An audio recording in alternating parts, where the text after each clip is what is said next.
Sedot. Oke, boys. Bab 2273 sampai bab 2274. Semula hanya ada halaman rumput hijau di depan gedung asrama. Dan tidak ada satupun bunga di halaman ini. Mendadak, saat ini, bunga-bunga bermekaran di halaman ini, dan lebih dari selusin pohon yang menjulang tinggi tumbuh entah dari mana. Di samping itu, ada banyak kelinci dan burung pegar emas berlarian di antara bunga-bunga. Banyak juga tupai kecil yang melompat-lompat di batang pohon. Sekte Guru Ibu Pertiwi, apa yang sebenarnya terjadi di sini? Menghadapi pertanyaan Guru Tengsi, Ibu Pertiwi menggelengkan kepalanya dan berbisik, "Saya tidak tahu, saya masih ingin bertanya, apa yang sebenarnya terjadi? Apa yang terjadi? Bukankah ada begitu banyak elf yang terbang keluar sekarang? Apa yang salah sekarang? Mungkinkah kita terpesona ketika kita masuk sebelumnya dan tidak melihat pemandangan itu dengan jelas?" Teng Snake berkata dengan percaya diri, "Bagaimana mungkin?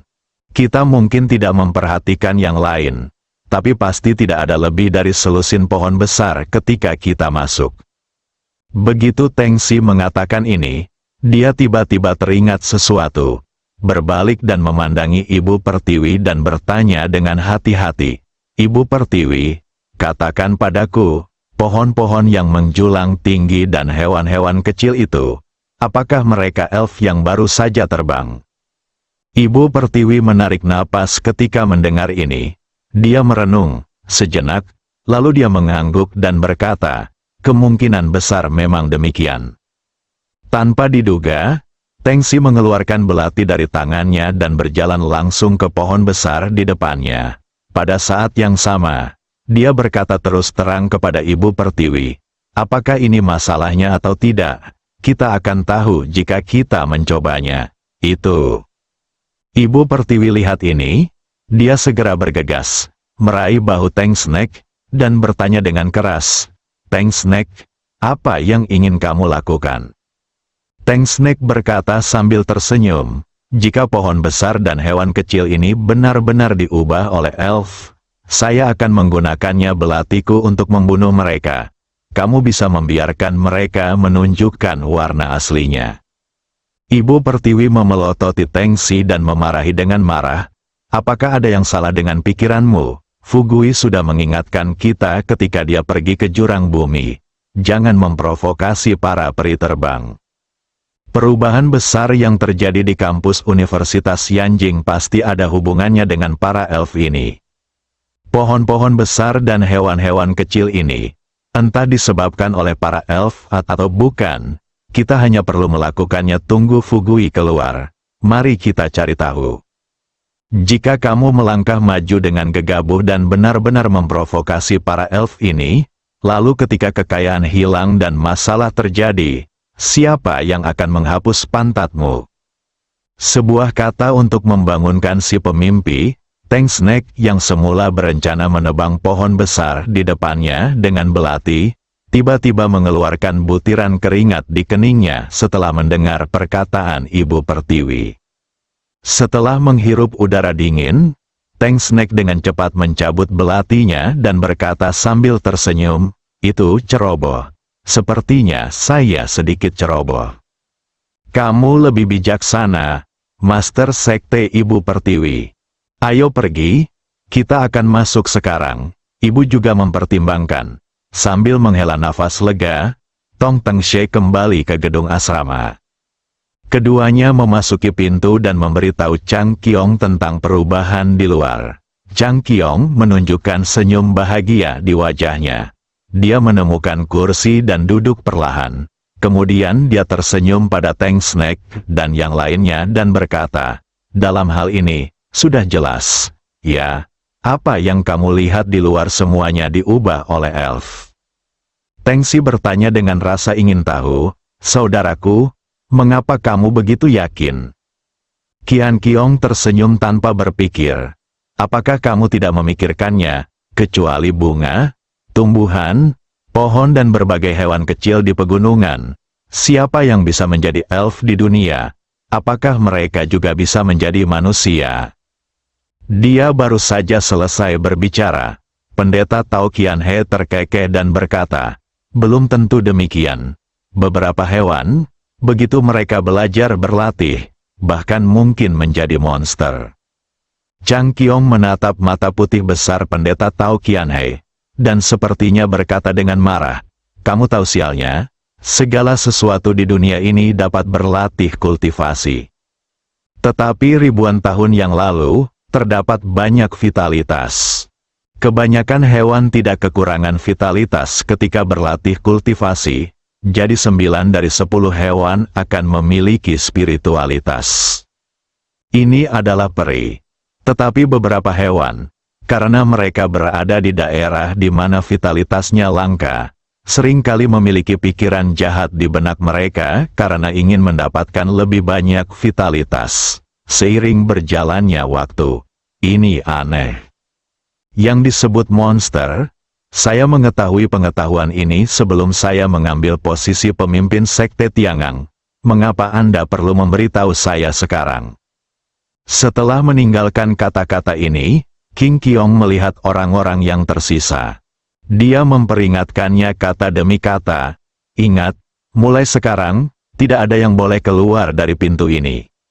Juga, tidak peduli hewan kecil apapun yang masuk ke dalam ruangan, jangan sakiti mereka. Semuanya menunggu, ayo bicaralah setelah Fugui keluar. Semua orang mengangguk setuju, pada saat yang sama.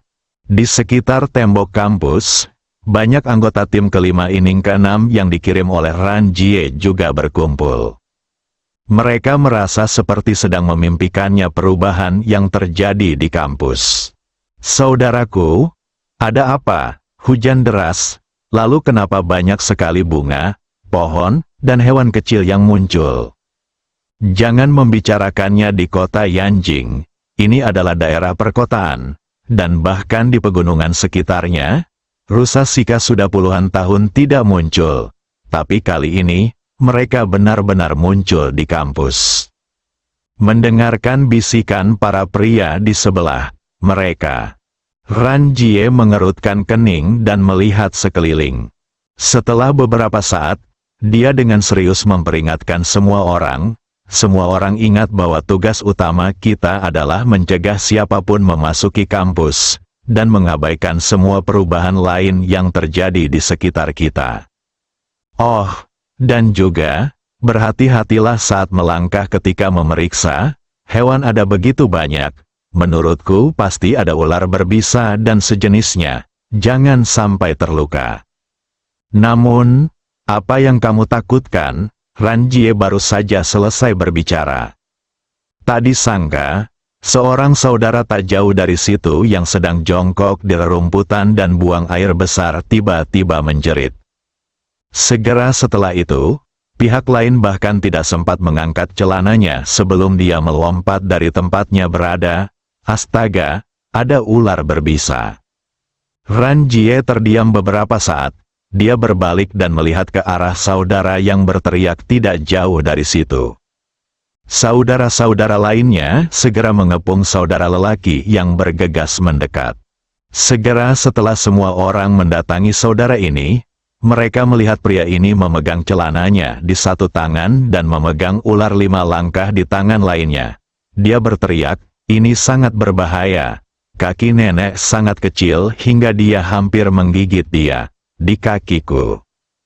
Ran Jie mengerutkan kening, menatap saudara laki-laki yang sedang berbicara di depannya. Dia bertanya dengan keras, apa yang kamu teriakkan? Berapa kali aku sudah memberitahumu? Perhatikan semua yang kamu lakukan. Belum digigit ular? Saudaranya mengangguk. Ru Zidou berkata dengan cepat, tidak, saya yakin tidak, setelah mendengar ini. Ran Jie mengangguk dan berkata, tidak apa-apa jika itu tidak terjadi. Lalu kenapa kamu masih memegang ular ini? Kenapa kamu tidak segera melepaskannya? Kali ini, saudara laki-laki itu meraih ular kecil itu, menggoyangkannya ke udara, lalu berkata sambil mencibir, Lepaskan, Kapten, jangan konyol. Meskipun benda ini tidak menggigitku, lepaskan sekarang. Bagaimana jika nanti saudara lain tidak sengaja menginjakmu? Mendengar ini, Ranjie memarahi dengan marah. Biarkan aku pergi jika aku melepaskanmu. Dari mana datangnya semua omong kosong ini? Bagaimanapun, Ranjie hanyalah penjabat kapten tim kelima. Ketika saudara-saudara yang hadir menghadapi perintah Ranjie, bukan saja mereka tidak mengikutinya, tetapi seseorang berdiri dan berkata sambil tersenyum kepada Ranjie, "Kapten, menurutku dia benar. Ini adalah ular berbisa." Pejuang tidak takut mati digigit ular berbisa, tetap saja sakit kalau kita digigit ular berbisa. Jadi kalau mau saya lihat, lebih baik jangan dilepaskan, kata salah satu orang. Orang-orang lainnya juga berkata, "Ya, itu bisa dihancurkan sampai mati." Kapten, Anda harus memikirkan keselamatan saudara-saudara Anda. Itu hanya seekor ular. Jika Anda menghancurkannya sampai mati, apakah masih bisa bertahan hidup? Bisakah kamu membawa ular kecil lainnya untuk membalas dendam dari kami? Melihat ini, Ranjie tahu bahwa jika dia terus membujuk, dia pasti akan diasingkan sepenuhnya oleh saudara-saudaranya. Dia, sang kapten, didukung secara paksa oleh Li Fugui. Meskipun saudara-saudara di bawah komandonya tidak mau mengatakan apapun di depan Li Fugui. Tapi Li Fugui tidak ada di sini sekarang. Tentu saja, mereka tidak akan menganggap diri mereka serius. Sambil berpikir seperti ini, Ranjie hanya bisa menstabilkan saudara-saudaranya untuk sementara. "Oke, karena kamu ingin melakukan ini, aku akan mendengarkanmu."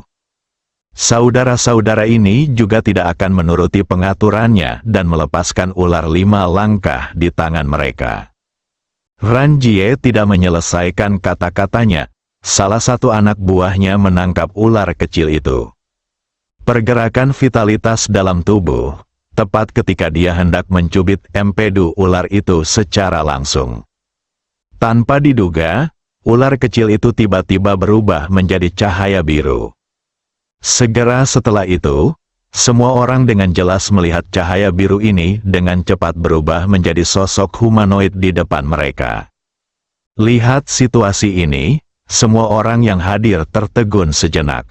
Mereka tidak pernah menyangka ular kecil di tangan mereka akan berubah menjadi monster seperti itu. Terkejut, Ranjie sudah menyadari bahwa ada sesuatu yang tidak baik dengan situasinya. Dia menarik napas dalam-dalam dan mencoba yang terbaik untuk menenangkan diri. Pada saat yang sama, dia buru-buru berkata kepada saudara-saudara di belakangnya, "Namun, kamu harus segera mundur." Meskipun saudara-saudara yang berdiri di belakangnya sangat terkejut, mereka tidak menyadari bahwa bahaya akan datang. Apalagi pria yang baru saja mencubit ular kecil itu. Setelah mendengar perintah yang diberikan oleh Ranjie, dia kemudian mencibir dan berkata, "Apa yang kamu takutkan, Kapten? Apakah kamu terlalu pengecut?" Kelompok cahaya biru yang tidak ingin berubah menjadi bentuk manusia tiba-tiba mengulurkan surat ular sepanjang 3 kaki. Surat ular ini seperti pedang yang tajam, itu menusuk pria itu tepat di dahi. Melihat ini, Ranjie buru-buru melangkah maju, berniat mendorong bawahannya menjauh.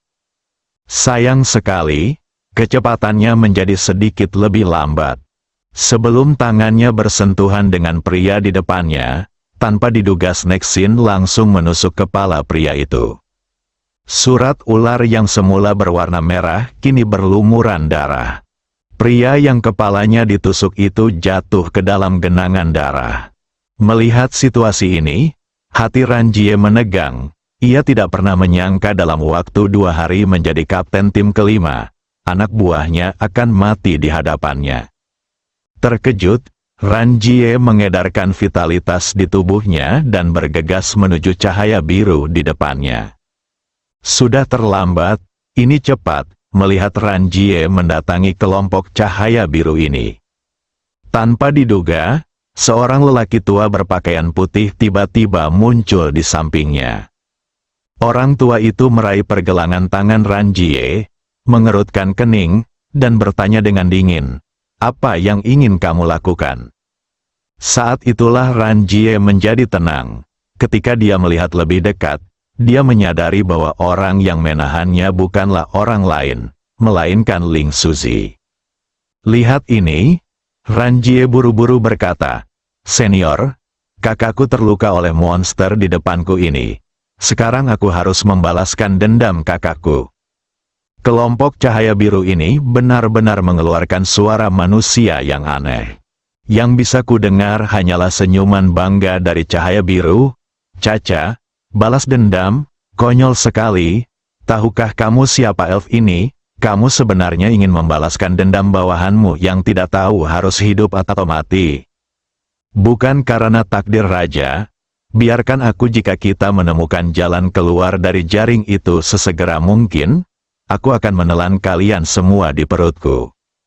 Ranjie tertegun. Peri, itu memang peri, yang paling penting adalah para elf yang mereka temui kali ini sebenarnya lebih kejam dari para elf yang dia bayangkan sebelumnya. Terkejut, Ranjie hendak berbicara, tapi dia tidak ingin dikalahkan oleh Ling Suzi. "Peri kecil, temanku ini bodoh dan telah menyinggung perasaanmu. Kuharap kamu bisa menjadi bangsawan dan mengampuni nyawanya. Aku berjanji selama itu karena kamu bisa mengabaikan dendam masa lalu. Aku pasti tidak akan memprovokasi kamu lagi." Blu-ray mendengar pernyataan ini, dia berkata kepada Ling Suzi dengan cukup bangga, "Saya rasa Anda, orang tua, tidak cukup peka. Kalau begitu, saya terlalu malas untuk berdebat dengan Anda dan orang biasa lainnya." Cahaya biru memanfaatkan situasi tersebut dan berubah menjadi ular 5 langkah. Dalam sekejap mata, ia menghilang ke dalam rerumputan. Ranjie masih berdiri di sana dengan linglung. Dia tidak pernah menyangka monster seperti itu akan muncul di kampus Universitas Yanjing. Lihat Ling Suzi lagi. Alisnya berkerut. Dia berbalik dan menatap saudara-saudara di belakang Ranjie dengan tatapan jijik. Beberapa detik kemudian, Ling Suzi membuka mulutnya dan bertanya dengan suara dingin, "Apakah kamu mencari kematian?" Semua anggota tim kelima ketakutan dengan pemandangan tadi. Berpikir bahwa sejak bergabung dengan tim kelima, lawan terkuat yang mereka temui hanyalah prajurit kuno tingkat bawaan. "Ini pertama kalinya aku bertemu dengan elf yang bisa langsung berubah menjadi monster seperti hari ini. Lebih-lebih lagi, pertama kali mereka bertemu, langsung membunuh salah satu dari mereka." Menghadapi pertanyaan Ling Suzi, para pemuda ini tetap diam. Setelah Ranjie mencoba yang terbaik untuk menenangkan diri, dia segera berterima kasih kepada Ling Suzi. "Terima kasih, Tuan, atas bantuan Anda." Setelah mendengar ini, Ling Suzi segera mengalihkan pandangannya ke Ranjie dan terus bertanya, "Mungkinkah Fugui tidak memberimu instruksi apapun sebelum memasuki jurang bumi?" Ranjie tidak berani menyembunyikan apapun. Dia dengan cepat berkata, "Kapten Li memberitahuku sebelum memasuki jurang bumi bahwa dia hanya memintaku untuk mencegah orang masuk tanpa izin di kampus. Dia tidak memintaku untuk mengurus apa yang terjadi di kampus." Saat dia mendengar ini, dia berkata dalam satu kalimat, "Tunggu dan dengarkan aku." Membuka gerbang jurang bumi dan melepaskan para elf kali ini akan secara langsung mempengaruhi kehidupan dan kematian seluruh kota Yanjing dan bahkan kota kuno dunia seni bela diri.